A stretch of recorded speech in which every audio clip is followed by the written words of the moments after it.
nebunie cât de fain se vede. Wow! Sar coarda.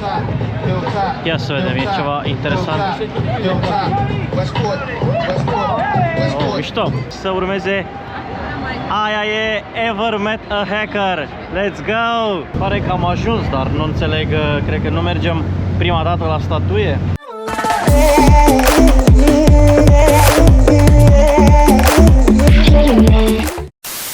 Vă salut și bine v-am regăsit pe vlog. Săptămâna asta am ocazia de a fi în New York și mi-am propus să vizitez mai multe atracții ale orașului. Voi pune pe video repere cu fiecare loc în care am fost. În principiu aș vrea măcar să văd Edge New York, să văd Times Square, să merg în Central Park și poate să văd Brooklyn Bridge. În realitate vom vedea în funcție de cât îmi permite și timpul și sper că și vremea. Momentan sunt în camera de hotel, urmează să plec, vă povestesc mai multe pe drum, așa că hai să-i dăm bătaie. Bun, hai că mergem spre lifturi. Vă arăt un pic care e treaba pe aici pe hol. Stau la etajul 12. Americanii folosesc aici la butoanele de la lift, în loc de parter sau ground floor, cum au englezii, pun L, vedeți? Care cred că vine de la lobby și care e un pic de dubios pentru că nu știe exact dacă chiar e parter sau nu. Noroc că are o steluță acolo, vedeți? Mi-am rezervat de pe o aplicație, se numește Get Your Guide, probabil că ați mai auzit de ea, un bilet într-o clădire cu un observator așa înalt, undeva pe la etajul 80-90, ceva de genul. Se numește The Edge sau Edge New York. E la vreo jumătate de oră de mers pe jos de hotelul la care stau eu. Am rezervarea la ora 9, momentan e 7, deci voi ajunge mai devreme. Dacă nu mă lasă să urc mai devreme, merg să mănânc ceva și mă întorc la 9. Dacă nu, poate am noroc și nu mai pierd timp nenecesar. Hai să vă arăt un pic cum arată străzile seara prin New York. Ba, adevărul e că orașul ăsta e foarte aglomerat. Probabil comparabil cu Londra, deși cred că și mai rău.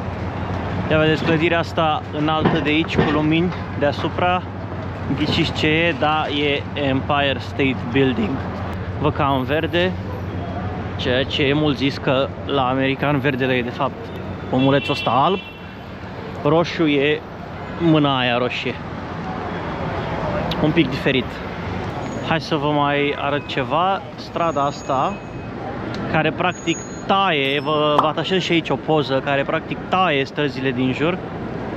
Se cheamă Broadway, destul de cunoscută. Și în capăt de tot, unde se și văd luminile alea puternice, este Times Square. Mergem și în Times Square. Nu știu dacă în seara asta, dar mâine seară sigur vreau să filmez acolo. Bă, e lume peste tot aici, efectiv sunt pline străzile. În mod normal, sunt și în zona centrală, lucru care nu mă miră. Sunt mulți oameni ai străzilor, foarte mulți. Cred că New York chiar are o problemă cu treaba asta. Dar na, aici în zona 0 nu mă aștept să am vreo problemă, pentru că oricum sunt mulți turiști. E poliție la fiecare colț de stradă, o să vă și arăt, sunt mașini de poliție efectiv peste tot. Dar probabil că în anumite zone mai rău famate nu m-aș simți la fel de în siguranță. Hai să vă arăt și strada asta cât aștept la semafor. Cred că undeva la 5 benzi și sunt toate pline de mașini. Se văd acolo și clădirile. Edge e clădirea de după acelea două, nu se vede încă, dar vă arăt imediat după ce mai înaintez puțin. Da, cam asta e situația cu traficul. Sunt undeva la 15-16 grade, ceea ce e ok, având în vedere că e totuși noiembrie. Foarte similară vremea cu cea din Londra. Se putea și mai rău, important e că nu plouă deloc săptămâna asta, deci pot și o să mă plimb liniștit. Orașul e doar străzi perpendiculare așa una pe alta, numerotate, de fapt numite consecutiv, deci 29, 30, 31, 30 și așa mai departe. Toate intersecțiile și stațiile se numesc după intersecția străzilor, adică e un sistem foarte simplu. Cum denumești stația de metrou de la intersecția dintre 29 și 30? Nu o numei, zic stația 29 cu 30. Plus, referitor la metrou, metroul din New York merge 24 de ore pe zi, 7 zile pe săptămână, e non-stop. Probabil seara, din ce îmi spuneau colegii de aici, aștepți un pic mai mult, 10-15 minute după un metrou, dar totuși e fain că e non-stop. Asta odată. În al doilea rând, am sesizat că este chiar mai ieftin decât în Londra, ceea ce e un pic paradoxal. Aici chiriile sunt de 2 ori mai scumpe decât în Londra, dar o călătorie cu metrou este $2,80, oricât de departe te duce, și e limitat, prețul e limitat la $34 pe săptămână, ceea ce e cu mult mai puțin decât dacă ai merge zi de zi. Da, așa mai vorbim. Ia să fac și o poză cu telefonul, pentru că se vede super tare.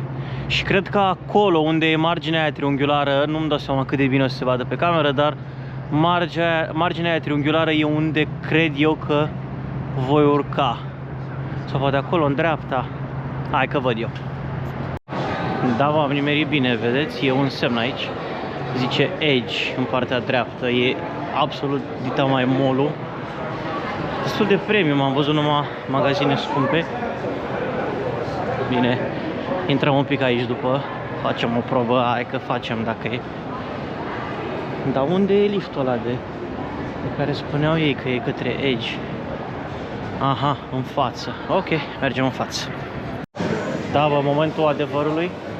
Să vedem dacă mă lasă să urc mai devreme. Da, hai că până la urmă s-a putut. Uite, aici e biletul. A trebuit să-mi facă ceva, un fel de permutare, să-mi schimbe biletul, dar s-a putut. Așa arată magazinul ăsta de aici și hai să mergem spre lifturi. Mă mir că nu e coadă, ceea ce e bine că nu e coadă. Hello. Thank you. Fiți atenți ce e aici, câta spațiu de cozi și momentan nu e nimeni. Deci cred că am prins bine într-o miercuri seara. Chiar că îmi face control de securitate, opresc un pic.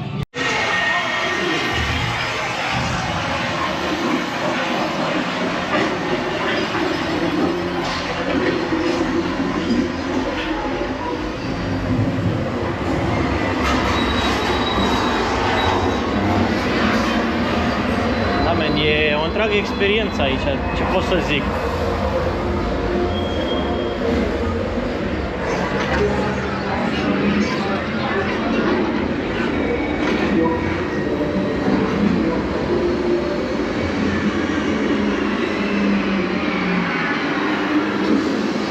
Și aici, ce vedem? Sustainable Energy, am înțeles. Urcă la etajul 100 în 50 de secunde și că e un video interesant aici pe ecrane. Probabil despre construcția clădirii, mi-închipui. Oh, you're vlogging? I am, yeah. Yeah, can I be your vlog? Yeah. Yeah, shout out to New York. Yeah, we're New York. Welcome, yeah. Thanks, man. Where you from? From Romania. Okay. Yeah. Shout out Romania. We love you. Bă, este absolut impresionant ce fel se vede orașul de aici, de sus. Hai să vă mai arăt un pic și în partea asta la altă. Era cam multă lume acolo.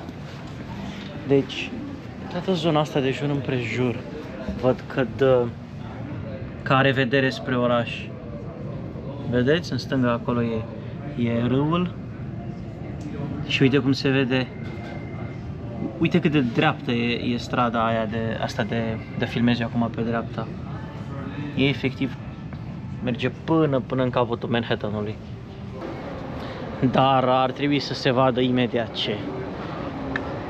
Mamă, este nebunie cât de fain se vede. Wow! Bine, și senzația de a fi așa sus e greu de descris pe cameră, dar te ia un pic amețeala fiind fix aici pe margine. Bă, încerc o poză cu GoPro de aici, mi-am aprins și lumina, care e destul de puternică pentru cât de întuneric e aici. Dar cam asta e treaba. Nu e deloc aglomerat, de suntem, nu știu, câteva 10-20 de persoane și cam asta e. Bă, e gata distracția pe afară, pe marginea aia, pentru că e super frig, deci la înălțimea asta bate vântul foarte tare. Deși nu atât de rău, adică am putut să filmez și să mă uit și așa mai departe. Am făcut și câteva poze, vedem și noi ce a ieșit. Acum merg să mănânc ceva pentru că mi-e super foame. Dacă mai e ceva interesant vă arăt, dacă nu, cred că ne auzim de la cină. Am găsit restaurantul ăsta italian. E undeva aproape de hotel și până acolo zice că fac 18 minute. Am ajuns la restaurant, mi-am luat aici niște paste. Hai să vă arăt cum arată și locul.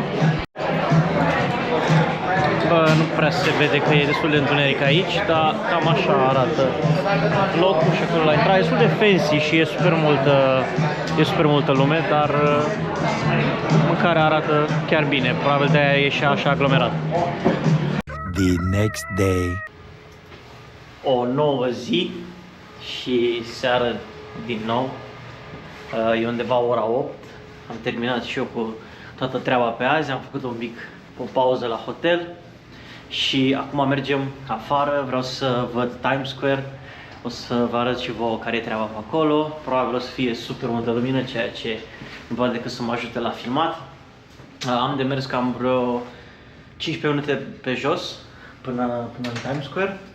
Așa că hai să-i dăm bătaie, mai vedem dacă mai e ceva interesant de filmat de pe drum.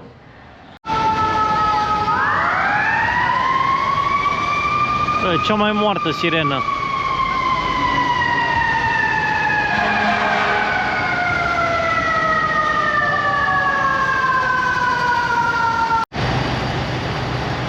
Cred că tirul ăsta n-avea loc să treacă de taxiul ăla.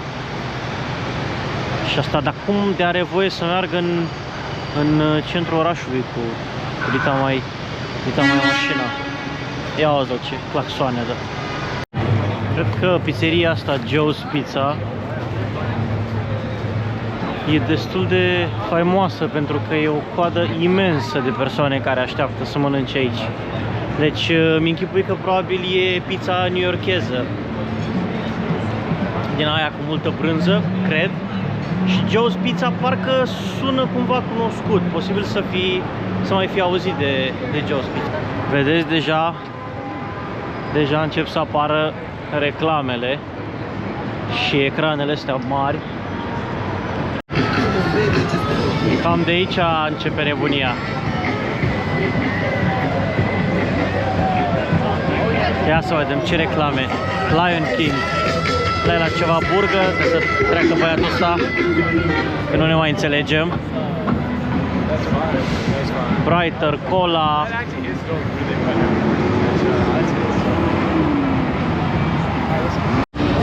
Uite ce vă ziceam. Modern Warfare 3. A dispărut.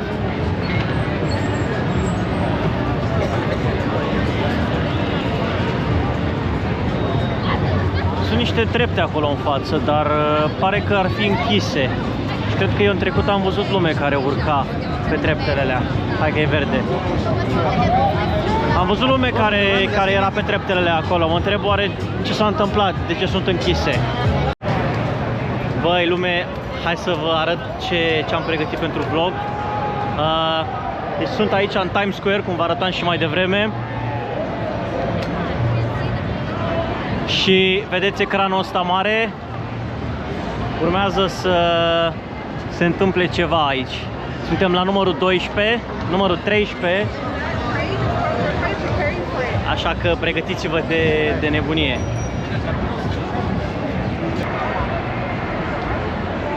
Hai să vedem, la numărul 17 ar trebui să urmeze Aia e Ever Met a Hacker. Let's go! Aia a fost, fraților, aia a fost 15 secunde. Dacă vreți să știți cum am făcut să pun o poză de-a mea în Times Square la probabil cel mai mare ecran de aici, sau de fapt, cred că printre cele mai mari de aici, lăsați-mi un comentariu și vă explic care-i treaba.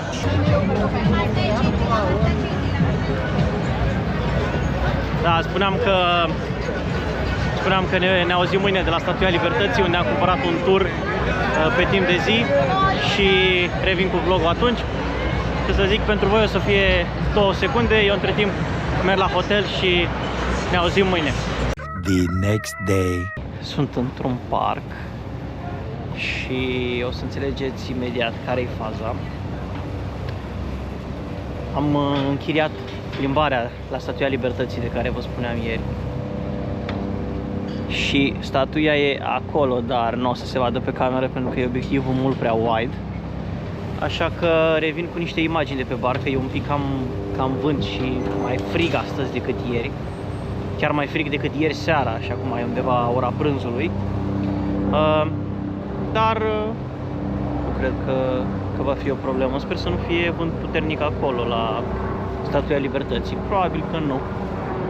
Ia vedeți elicopterul ăla. Poți să și închiriezi o plimbare cu elicopterul pe deasupra Manhattanului și a Statuii Libertății și costă vreo $200 pentru un sfert de oră. Parcă cam așa era prețul. Am văzut că sunt din oră în oră plimbările astea și că acum la ora 3 e ultima plecare pe care nu știu de ce o fac așa, probabil că se întonecă la 5-6. Dar uite cât de multă lume e și tot coboară, nu se mai termină. Poate noi fiind la ultima oră vom fi mai puțini, deși ar fi fix invers, nu? Ora 3 poate e mai convenabilă pentru mai multe persoane. Am plecat la fără un sfert. De fapt la fără 10 aproape. Păi și cum vine asta? Că pe rezervare era ora 3, dacă întârziam nu mai prindeam. Bine că am venit din timp.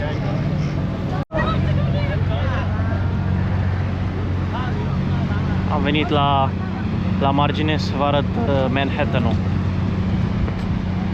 Chiar se vede fain de aici. E vânt puternic, asta e partea mai nașpa. Pare că am ajuns, dar nu înțeleg, cred că nu mergem prima dată la statuie. Mergem altundeva mai întâi, nu-mi dau seama. Sau poate ne dă... e posibil să ne dea un ocol insulei. Să putem să facem poze, să o vedem. N-ar fi exclus.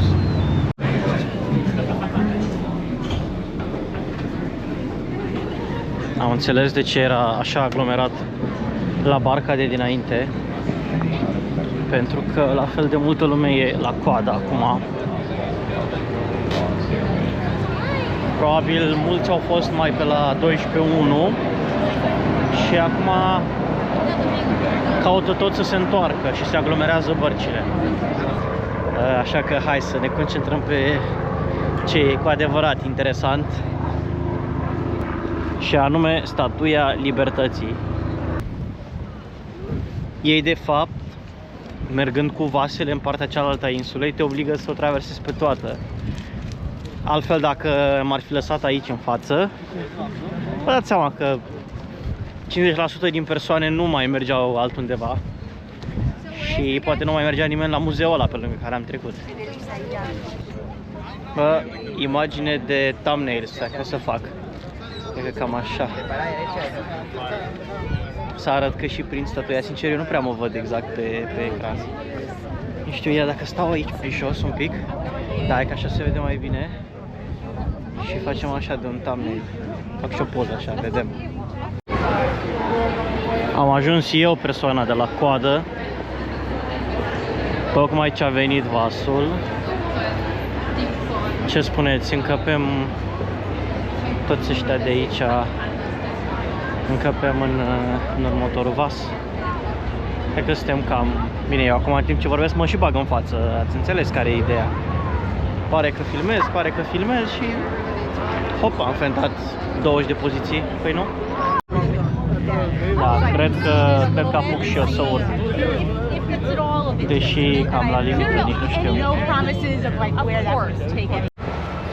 Merg înapoi spre hotel și cu ocazia asta vă arăt și la metrou cum arată.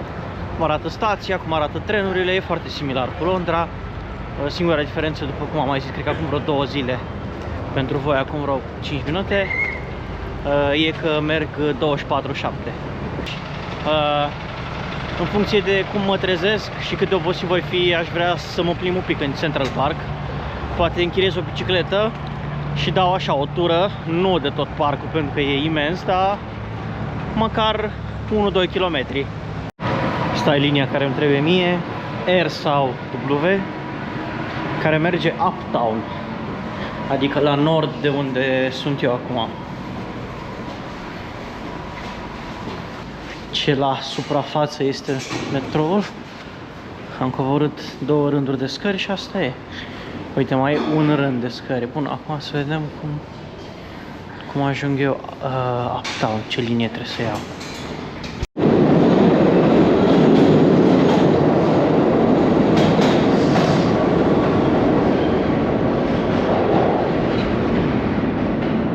Da, cam asta e situația la metrou. Bine că nu m-am urcat în ăla, mie îmi trebuie R și ăla era W. Și R vine la peronul celălalt. Așa că probabil că trebuie să-l mai aștept un pic.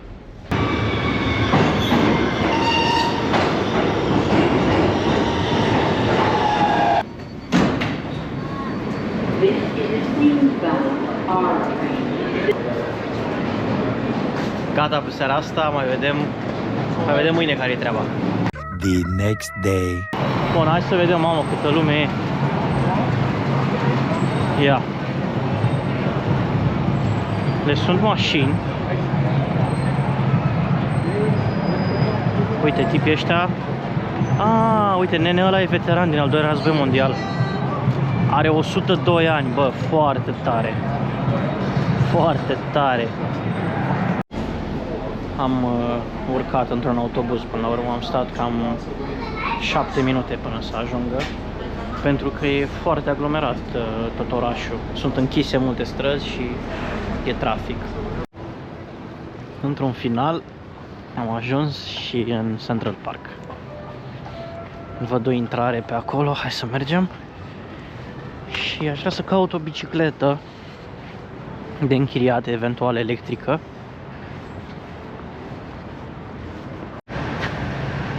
Astea sunt bicicletele de închiriat de la City Bike. Costă undeva la $4 pornirea și după câte 0,2 sau 0,3 dolari pe minut. Și acum eu vreau să mă uit care din ele sunt electrice. Nu știu dacă scrie. Cred că astea sunt electrice. Da. Astea sunt sigur electrice. Asta are range 8 mile. Asta are range 21 de mile. Cred că o să o iau pe asta. Și dau și eu aici ocol parcului. Merg în jurul parcului. Poate văd ceva frumos. Cine știe. Cred că fac dreapta pe aici. Passenger cars only. Da, fac dreapta pe aici și mai văd după aia. Bă, adevărul e că fuge bine bicicleta asta. Chiar e de mare ajutor boostul ăsta electric. Habar n-am unde merg. Și sper din suflet că nu merg în vreun tunel sau ceva. Hop! O groapă.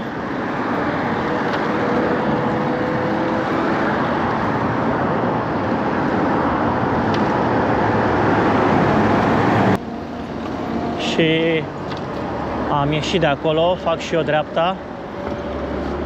Văd că am pistă de biciclete aici. Bun. Asta e treaba serioasă. Deci avem și semafor și pistă de biciclete. Hai să oprim aici. Verdele și s-a făcut. Să mergem. Bă, gata distracția, că n-are rost mai mult. Am găsit aici locație de drop-off pentru biciclete. Mă lasă oare să o pun oriunde? Fiind electrică, știți? Mă gândesc, poate are o anumită cerință. Bă, bun, a intrat aici. Gata, am revenit în setup-ul de vlog. S-a cam încălzit afară, mi-am descheiat geaca pentru că a ieșit soarele. Hai să ne plimbăm un pic prin parc și cred că cam asta e după aia. Mă întorc la hotel și să-mi iau bagajele și pot să merg la aeroport. Bă, înțeleg că e toamnă și atenți cât de galbene sunt frunzele copacului ăsta. Aproape că era galben aprins. Ce multă lume e pe podul ăsta.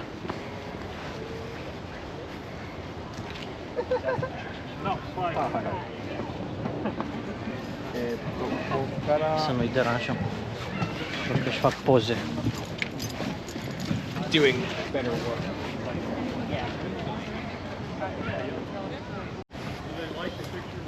Vedeți cum e? Zici că sunt în pădure. Și am urcat și dealul ăsta de vreo 5 minute. Na, cât de aproape e. Ce face? Caută ceva. Am ajuns undeva mai interesant. E un lac aici, vedeți? Și acolo pare, da. Sunt persoane care au închiriat bărcuțe și se plimbă pe lac. Frumos. Aici chiar cântă cineva sau e înregistrare?